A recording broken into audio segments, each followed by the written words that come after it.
Alright guys, let's talk about licorice root, and no, not the candy. I'm talking about licorice root extract, one of the most underrated science-backed ingredients for melasma, hyperpigmentation, and dark spots, especially if your skin is sensitive or you've been burned by harsh acids in the past.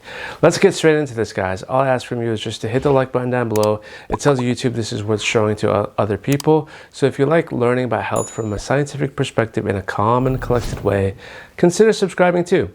Okay, this is what you need to know. Licorice root works very differently from exfoliating acids.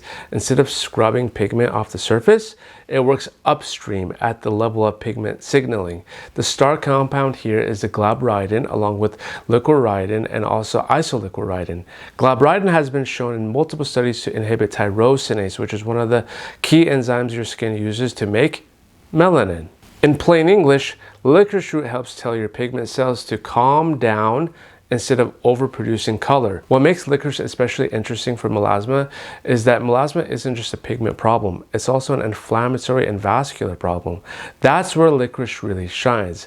Glabridin has strong anti-inflammatory effects, meaning it reduces prostaglandins and inflammatory mediators that stimulate melanocytes.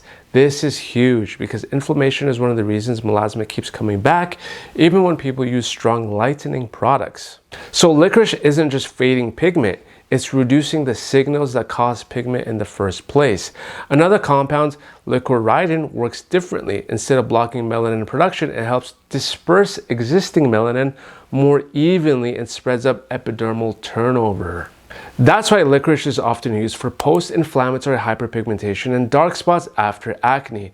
It helps the pigment clear out more evenly rather than sitting in patches. Now here's the part people don't talk about enough. Licorice root is one of the safest pigment correcting ingredients we have. Unlike hydroquinone, it doesn't cause rebound pigmentation. Unlike aggressive acids or retinoids, it doesn't thin the skin or wreck your barrier when used properly. That's why dermatologists often recommend it for darker skin tones, rosacea prone skin, or anyone whose melasma worsens with irritation. Okay, so how do you actually use licorice root to get the results?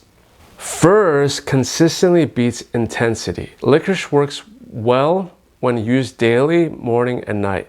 Look for serums or creams that list licorice root extract, glabridin, or dipotassium glycyrrhizate high on the ingredient list. You apply it after cleansing and before moisturizer. It layers beautifully with other pigment fighters like tranexamic acid, niacinamide, and azelaic acid.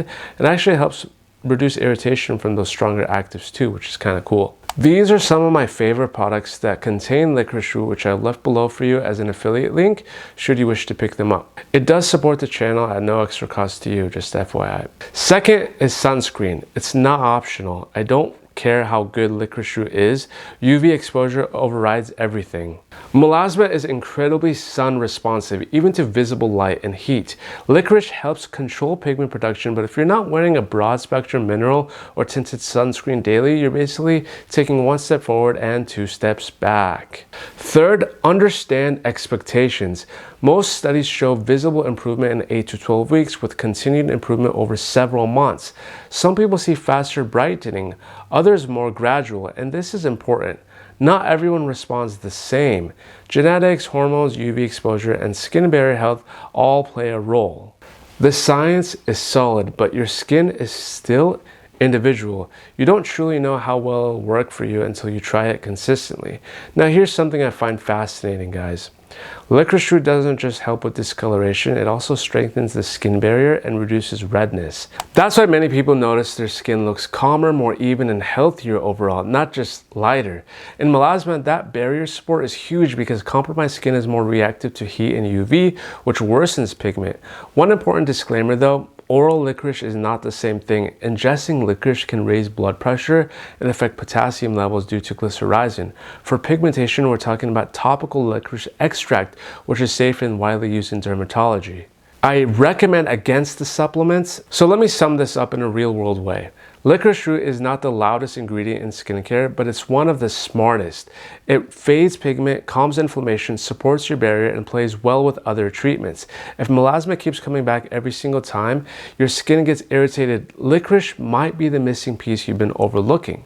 If this video helped you understand your skin better, hit the like button below. It really helps the channel reach people who are struggling with the same issues and don't know where to start. If you want next, I can break down how to stack it with tranexamic acid or microfusion devices. Just let me know. And until then, guys, I'll see you on the next one.